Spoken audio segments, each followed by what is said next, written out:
es la estructura que tiene, y ahorita hablaremos de la estructura muy particular, pero aquí ya lo están viendo. Vean esas espículas que tiene, que es la proteína Spike o S, y que es la que realmente nos está causando el problema, porque al tener esa gran cantidad de espículas, son las que de alguna manera están engañando a nuestras células, en este caso nuestras células, nuestros neumocitos, y es ahí donde está entrando. Ese es el problema que se tiene.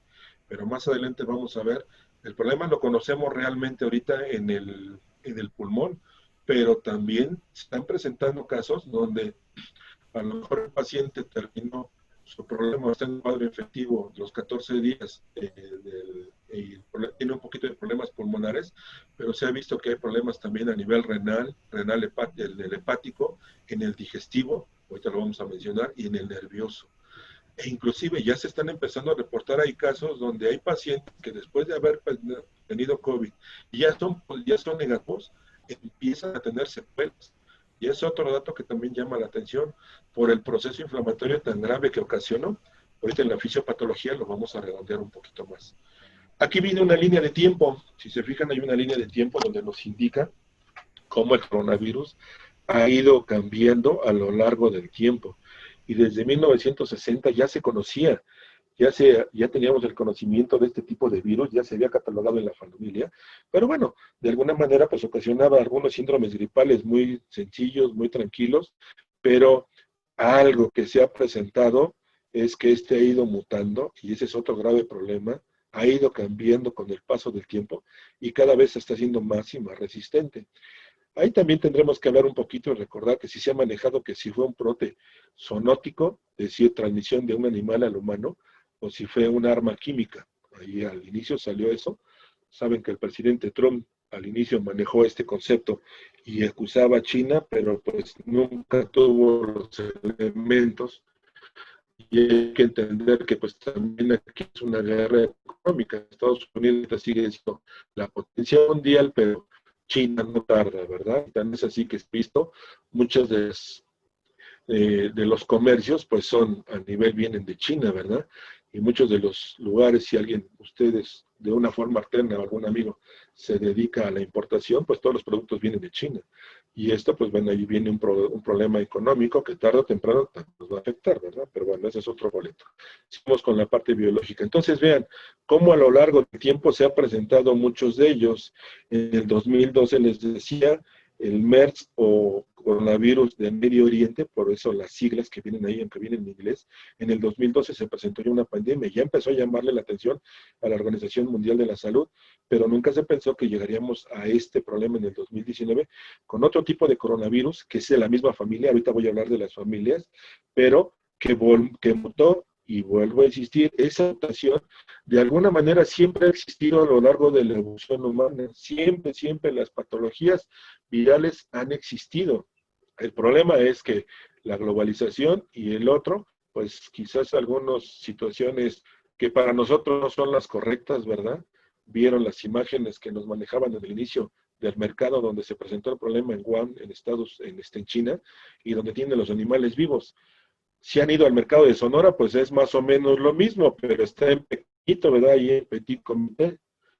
Pero allá es un mercado enorme donde los animales, tanto vivos como muertos, los tienen ahí para comercializar. Y es precisamente esa convivencia a lo largo de toda la evolución del humano con los animales que nos ha ocasionado muchos problemas zoonóticos, que sería el tema por lo que continuamos viendo en este momento. Las zoonosis han jugado papeles importantes en nuestro desarrollo y en nuestra evolución de toda la humanidad. Llamemos una zoonosis, es cualquier enfermedad propia de los animales y que se puede transmitir de persona a persona. Yo los invito a que siempre recuerden las etimologías griegas o latinas porque eso nos ayuda mucho, siempre nos va a ayudar mucho para poder entender y recordar. Zoos significa animal, zoológico, de ahí viene, ¿verdad? Y gnosis significa enfermedad, entonces son las enfermedades que han sido transmitidas por parte de los animales hacia el humano. Ante esa convivencia constante y día a día que tenemos, déjenme ver, aquí está, ¿ok? Entonces, eso de alguna manera pues nos ha ocasionado N número de problemas, ¿verdad? y que inicialmente iniciaron siendo el animal el que origina el transmisor y el humano el vector, pero ahorita se ha visto que hay intermediarios. Ahorita voy a hablar al respecto de él.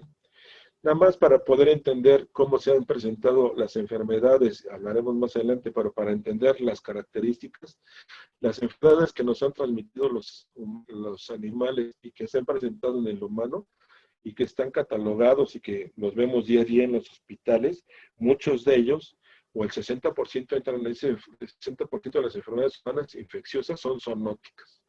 Hablemos de rabia. Ahorita si tienen tiempo, en un ratito que se levanten, estirar sus piernas o si ahí en la mesa donde están, tienen un dulce en la mano, agárrenlo, pero no se lo coman todavía porque vamos a hacer un ejercicio, pero ya no se lo coman. ¿Ok? Yo les digo en qué momento y qué van a hacer, pero ténganlo a la mano, por favor. Cualquier dulcecito que tengan a la mano. Bien, este es el epitelio olfatorio. El epitelio olfatorio se caracteriza porque es un epitelio de varias capas, las células basales, que son las células de color azulito, verde, un poquito más oscuro, que están en la parte superior. Aquí están en el puntero, espero que estén viendo el puntero.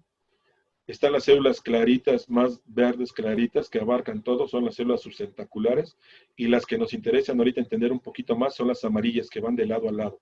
Esas son las células olfatorias, y estas son las que me originan el primer nervio craneal. Ustedes han oído de los 12 pares craneales, ¿verdad?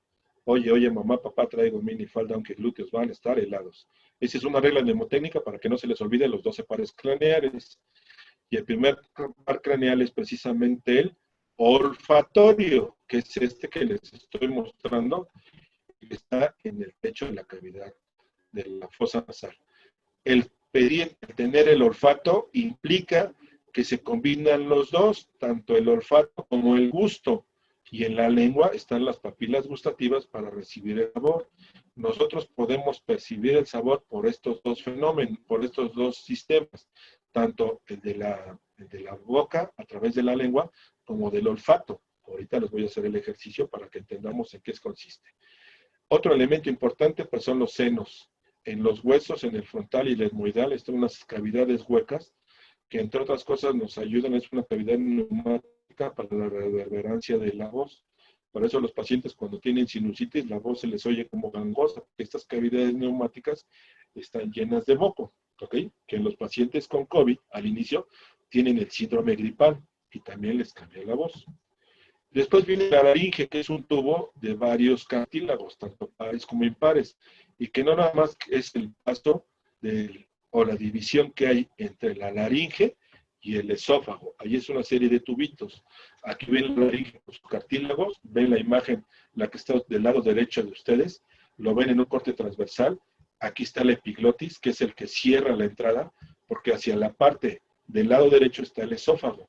Y este cartílago epiglótico lo que hace, cuando estamos hablando, se está abierto para que llevemos a cabo la fonación. Cuando estamos comiendo, se lleva a cabo el fenómeno de la deglución y el alimento resbala hacia la parte posterior. Pero obviamente aquí también está inflamado esta zona.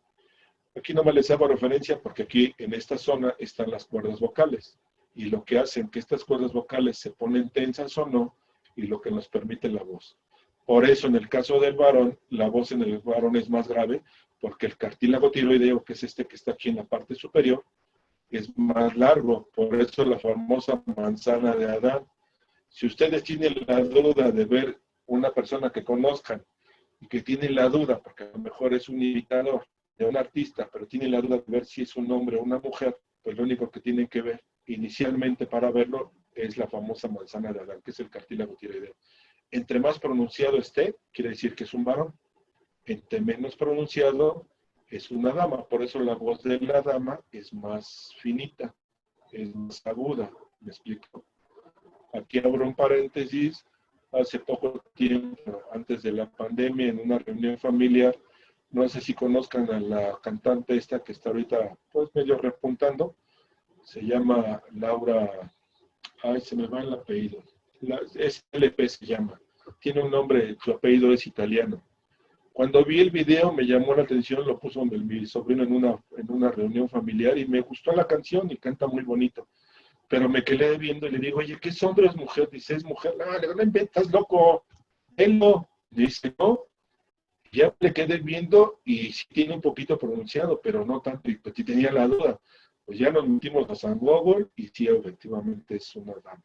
Si tiene oportunidad, canta muy bonito, a mí en lo particular me gusta mucho, pero ese ejemplo que les comento esto de a lo que hablo de la voz, ¿no? Y ahí, bueno, esto es en la laringe, pero bueno. Ahí es donde se hace la traqueostomía. Si los que están en el hospital, pues la traqueostomía se hace por debajo del cartílago quircoides y se mete en la cánula. En algunos de los pacientes, a pesar de que no hay lesiones importantes en el caso del COVID, pero algunos pacientes tuvieron que llegar, en lugar de intubarlos por los dichosos ventiladores, en etapa inicial lo que hacían era ventilarlos haciéndoles la cricotomía. ¿Okay? Aquí les pongo el ejemplo porque está la obstrucción, ¿no? Pero en la etapa inicial allá en China y en Asia se reportó algunos casos iniciales. Ya después se vio que no había un proceso obstructivo como tal en la vía respiratoria y por eso mejor pusieron la ventilación mecánica con esos ventiladores externos. Pero bueno, después viene la tráquea, que no son más que anillos cartilaginosos, les hago referencia también, y que son anillos que nos permiten pues que la entrada nunca se cierre. El hecho de tener ahí cartílago es para que la vía aérea nunca se cierre. En un corte histológico ahí lo que ven, la entrada de la laringe o la luz de la laringe y atrás del esófago, porque son dos órganos que están conjuntamente. Algo que les decía anteriormente, en el aparato respiratorio están estas células, que son las células ciliadas, y están las células productoras de moco. Se vio que los pacientes pensaban que también iban a tener problemas respiratorios porque estaban congestionados de moco, y fue lo que se pensó inicialmente.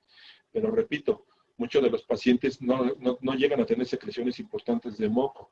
El problema está en el alveolo. Ahí es donde está el alveolo, pero bueno, como esto fue prácticamente de ensayo y error, pues se pensó, pero les hago referencia porque sí, también está reportado que algunos pacientes sí llegan a tener, primero es una tos seca, pero después es productiva, no tanto para cerrar la luz, pero sí llegan a tener obstrucción por el moco. Ese moco es inerte, de forma normal no se mueve, se expulsa por las células caliciformes. ¿Quién se encarga de formarlo? De expulsarlo, perdón.